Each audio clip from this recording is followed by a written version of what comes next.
Whenever the laws of any state are broken, a duly authorized organization swings into action. It may be called the state police, state troopers, militia, the rangers, or the highway patrol. These are the stories of the men whose training, skill, and courage have enforced and preserved our state laws.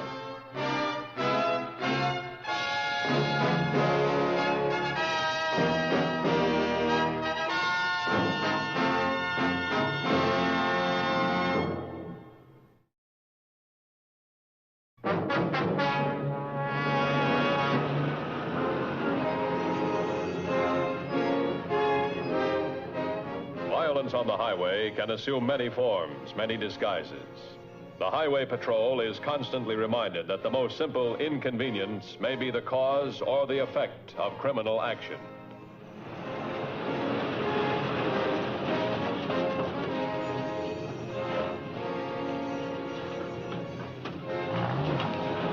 Oh, there are no new crimes in the book, just new variations on the old ideas, and new criminals to try them out.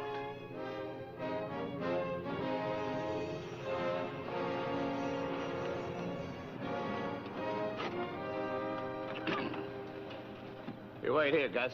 Yeah, but I wait out. Wait here.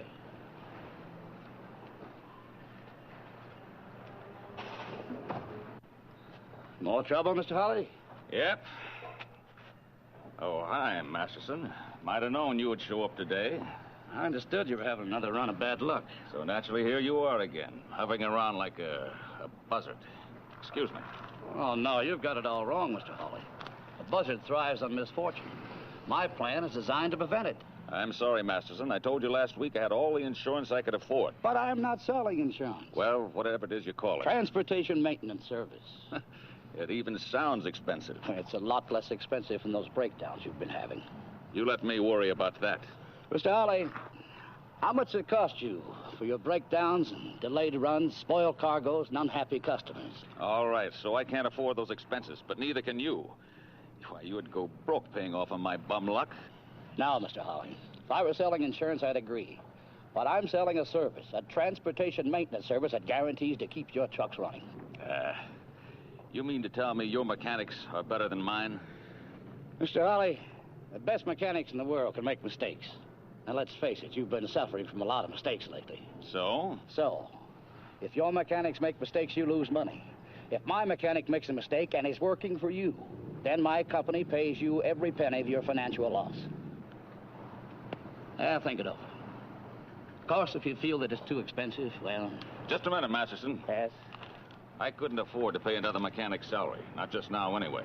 No. All you have to do is pay the premium for the service. I pay the mechanic to supervise your shop and check every piece of equipment that's put out on the road. My mechanics do that. And? Your deal's too good. I still think there's a catch somewhere. You're a hard man to convince. Here, have one of my cards. I already have 4 of them. I have another one. Call me when you decide. Yeah. Goodbye for now. Well? He's softening up. It's kidding, Gus. The others never took this long. He needs a little more convincing. We've been too easy on him. A stubborn guy like that needs more than flat tires and leaky gas tanks. Get in, will you, Gus? Okay.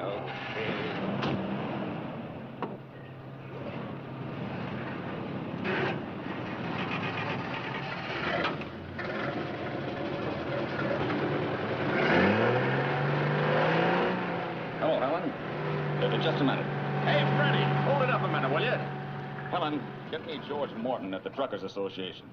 Yes, Holly, I know about the load you lost on the highway, but you can't blame that on Masterson. As far as the Trucking Association's concerned, he's running a perfectly legal business. What?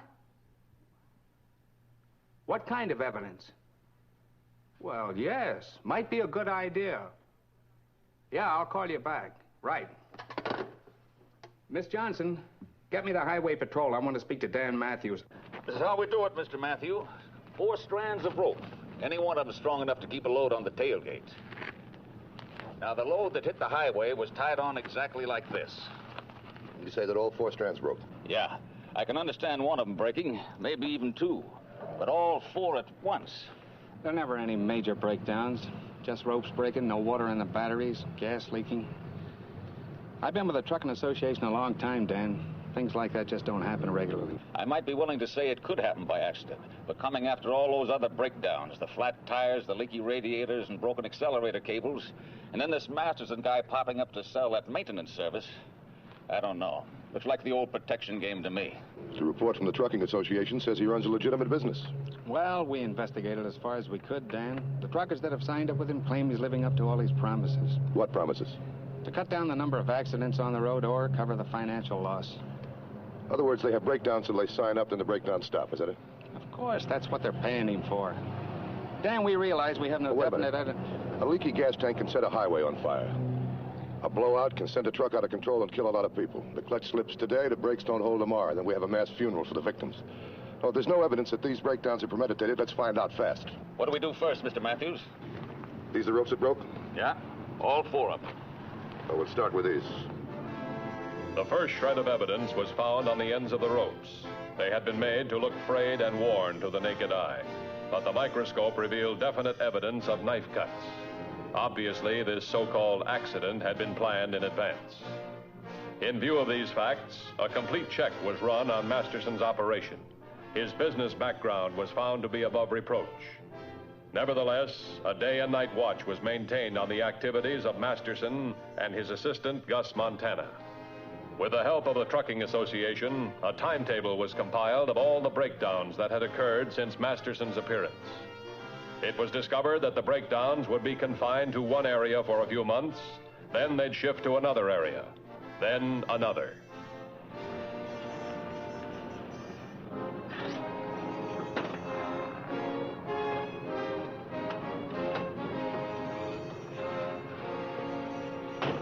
As the reports of the breakdowns came in, the information on hand was checked against the stories of the truck drivers themselves. Oh, Dan, another Harley breakdown, Dan. The report just came in. Where's this one? About 12 miles out of Louisville. That's the current trouble spot. Have them hold the driver there. I want to talk to him. Okay.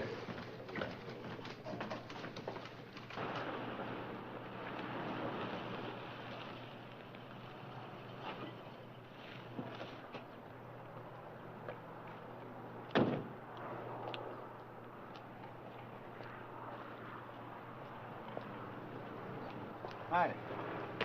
I'm Matthews, Highway Patrol. You need any help? No thanks, officer. One of your boys stopped by and told me to wait here. He radioed for a tow car. What happened? Motor's burned out. Started smoking about a half mile back. I can't figure it out. Did you stop any place before this happened, I mean? Well, I stopped for lunch a half hour ago, so. Where? At the Walnut Cafe, about 2 miles back up the road. Why? Do you stop there very often? All the time. It's the best truck stop on this route. Okay, thanks.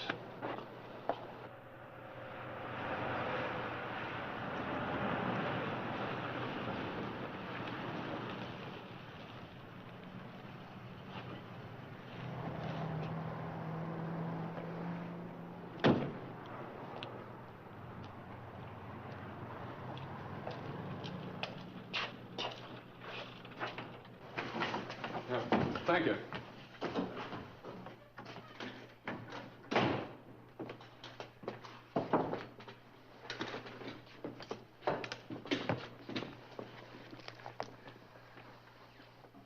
Let me have a number 4. Tomatoes are pretty warm. Refrigerator's on the blink. It's a good thing I got a dishwasher that knows something about motors. As soon as I get that refrigerator paid for, it goes haywire. Let's give it. Give me something cold to drink.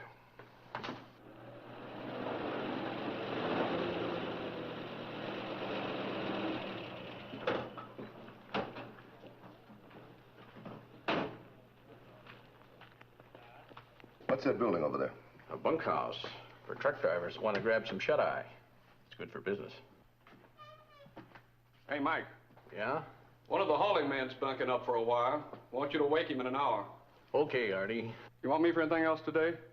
Nah, take off. See you tonight. Okay.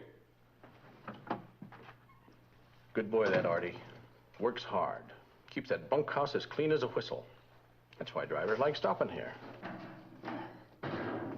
Just a little dirt in the starter switch. It'll be okay now. Where are you going? Out for a smoke. What about them dishes? I gotta relax once in a while. He's gotta relax. That Jenkins is so relaxed that sometimes I think his spine must have been removed. Right in the middle of a job, out he goes for a smoke. Half the time, I don't even know where to look for him. Well, I gotta get back to work. How much do I owe you? 10 cents.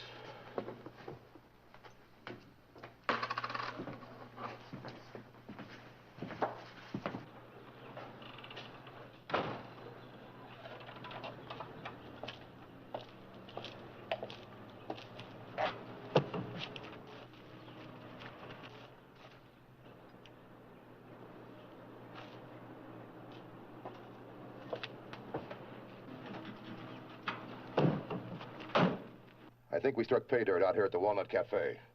The dishwasher, his name's Jenkins. I'll stall out here till you can send a man out. No. Don't pick him up. Just tail him. Now, in case I'm wrong about Jenkins, check the other personnel out here. One is Mike, he's the owner, and Artie, the handyman. They might be our link to Masterson. I don't like this, Artie. I don't like it a bit. Business is business. Suppose I don't give you this money. I told you. I go to the cops. That landing you and Jenkins right in the jail. For malicious mischief? You don't think I'd mind that, do you, Mr. Masterson? You know something? Maybe you're right. Sometimes it's a good business to protect one investment with another. Yeah. Maybe you deserve a bonus, Artie. When I have to work like a bum, sweeping out a greasy spoon cafe and making up beds in a bunkhouse, I expect to be paid like a gentleman. Besides, the cost of living's gone up. We'll discuss the economic situation some other time, Artie. Get out.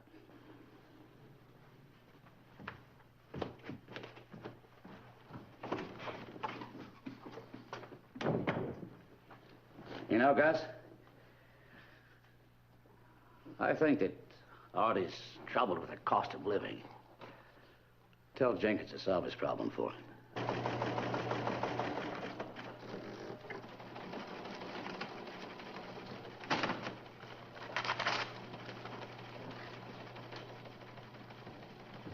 Hey, Dan, take a look at this. What is it, Jenkins? No, it's a rundown on that handyman's activity so far today. Left cafe 9:20 this morning. Arrived the office building, 790 South Webster, 9:50. Left office building, 10:25, returned to cafe. That's all? Take another look. That building there. 790 South Webster. Wait a minute. 790, that's Masterson's address. It's 1:30 now. He hasn't left the cafe yet. Just bring him in.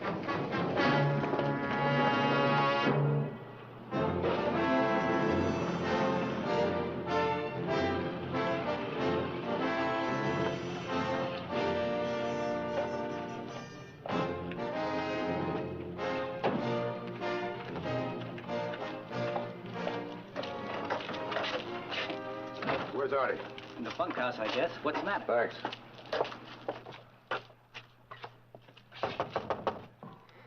Artie, you in there? Artie!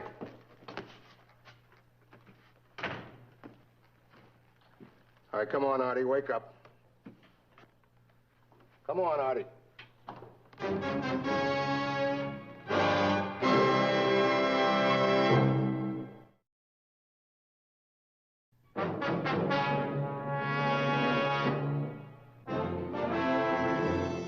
It began as a series of truck breakdowns, premeditated and prearranged. A new variation on the old protection racket. But now it had become the oldest crime of all, murder. The murder weapon was a jackhandle from the victim's own car, but the lab found no fingerprints that could be identified with the crime. An examination of the victim's personal belongings revealed no new evidence, no motives to help establish the guilt, no new suspects. Mike, the owner of the cafe, swore he hadn't left the counter between 11 and 1:30, and customers verified his story. Jenkins, the dishwasher, admitted he had left the cafe during that time, but he claimed he had not gone to the bunkhouse. There were no witnesses to prove or disprove his statement, and not enough evidence to link him to the crime. Somehow, Artie's visit to Masterson had something to do with the murder, but so far there was no way to prove it. The reports from the officers tailing Masterson verified everything he had to say. But the reports on Gus Montana's activities were a bit more revealing. Yeah, Artie was a friend of mine. We both work for Mr. Masterson upstate. What kind of work? Checking insurance claims on trucks mostly. I'm pretty good at mechanical stuff. So was Artie. What kind of work do you do now? Well, I'm sort of an inspector. You see, Mr. Masterson has these mechanics working for the truckers, you know. And my job is checking up on them, inspecting the work they do. Okay, that's all. That's all? Yeah, that's all. Oh, okay, if that's all.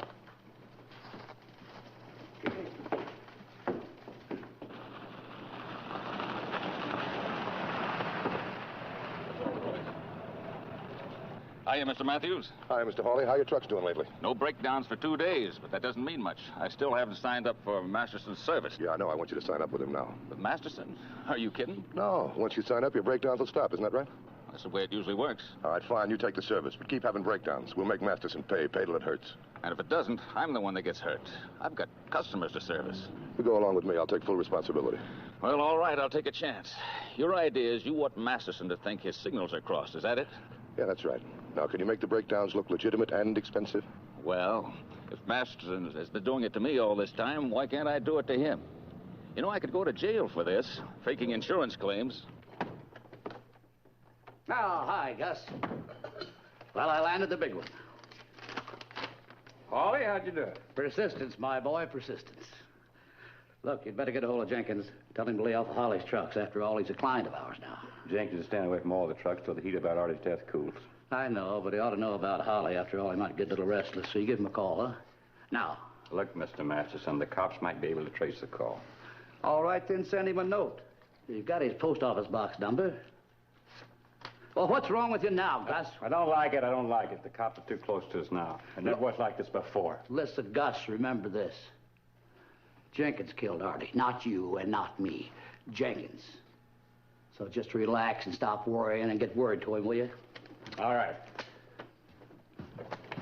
Jim Hawley put the plan into operation almost immediately. His drivers, understanding the situation, were more than willing to cooperate.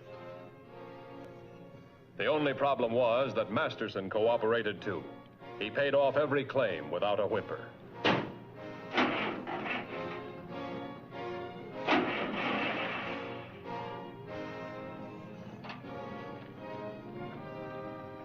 What'd you find, Gus? Not a thing. The mechanic claimed he checked that load before he sent it out, and I can't see anything wrong with it now. I told you the driver fixed it. There was a short in the starter motor. Where'd he discover it? At the Walnut Cafe. The driver stopped for a bite to eat, and when he got back in the cab, the truck wouldn't start. It was laid up for about 5 hours. I'm afraid this is going to cost your company a pretty penny, Masterson. It's all part of our service. Looks like my streak of bum luck hasn't run out yet. Just send your report in, Mr. Hawley. We'll see that you get your check immediately. Okay, fine.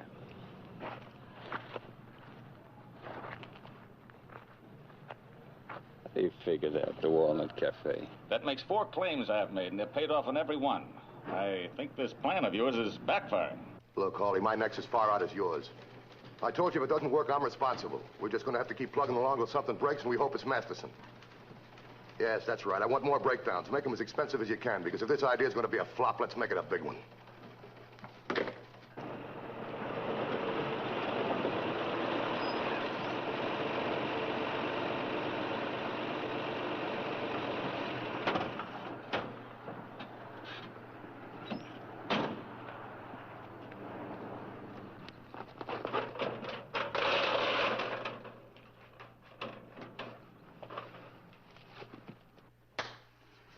Do you really think Jenkins is trying to cross us up?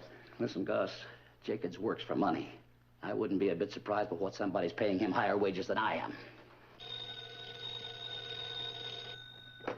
Masterson speaking. Yes? Oh, yes, Mr. Hawley. All right. Another one. That's right, Masterson. 7 claims in 10 days. 7 breakdowns in spite of this service you're giving me. Sure, you make up my losses, but I still have to explain things to my customers. Unless something is done about it pretty quick, you can count on paying for some canceled contracts. All right, I'll be right over. What's that about? Better get ready for a showdown, Gus. With Hawley? With Jenkins. Let's go. 7 breakdowns and he hasn't squawked. I don't get it. No, we can't cancel out the idea. We're in too deep. I guess we're going to have to play our trump card, the big one, just as soon as you can. Right.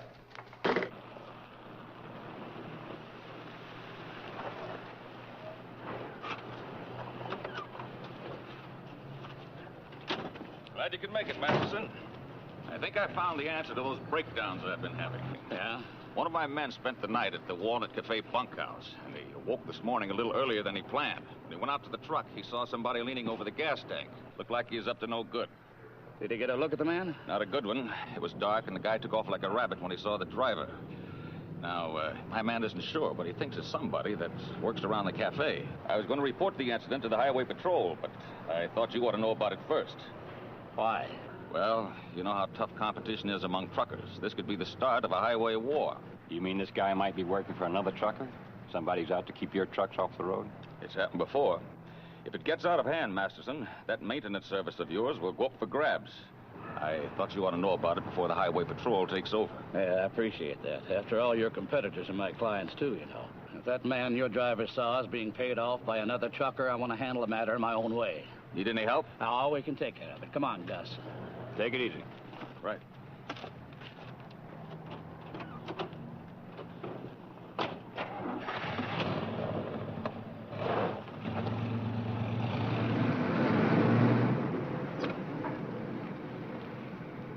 Hello, Helen. Get me the Highway Patrol, will you, please? Okay, Mr. Hawley, looks like things are going to work out for us. Dan. Yeah? 3264 just called in. Masterson is headed toward the Walnut Cafe. Tell him to stay with Masterson. Alert all cars in the Louisville area to stand by for instructions. Come on, let's get out there.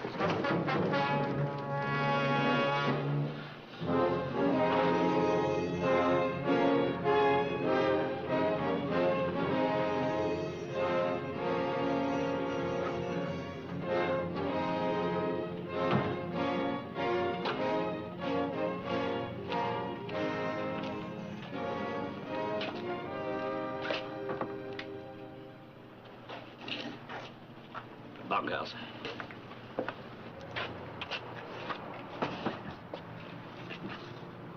Look, no rough stuff. At least not here. It won't be too rough. Just as a precaution. You know how enthusiastic you get sometimes. Come on.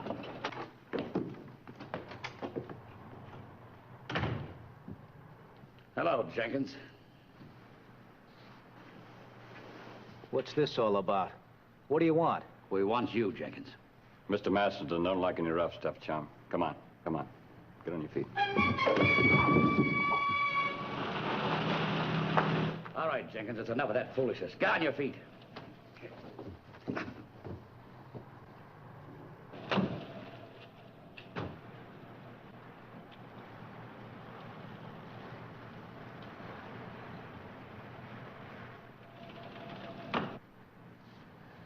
Something wrong? It's all right. Here, you take this. Whatever you do, don't leave this bunkhouse. What are you gonna do? Just let me take care of it my own way.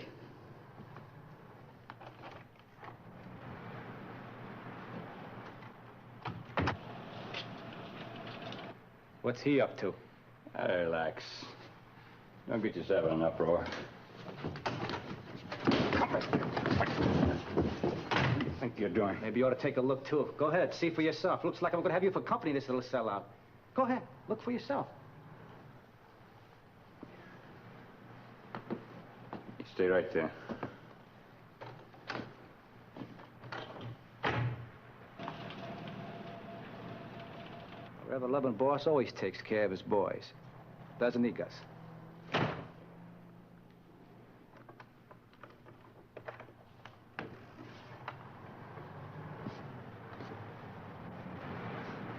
First he fixes a murder rap on me.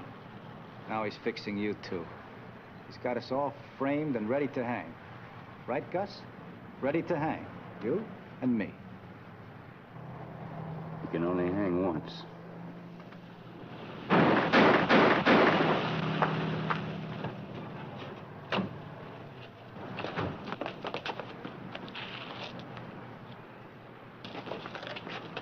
We ought to get special privileges. Gus just saved the state some money. That gives us more to use on you two. Take them in. Get an ambulance and a doctor here right away.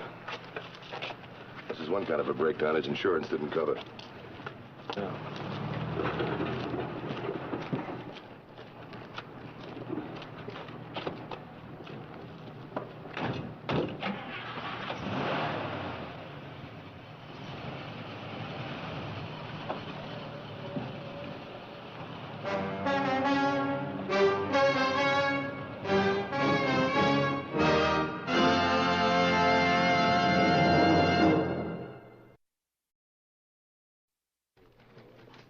See the Highway Patrol in action again next week. Until then, remember, leave blood at the Red Cross, not on the highway. This is Bradley Crawford saying see you next week.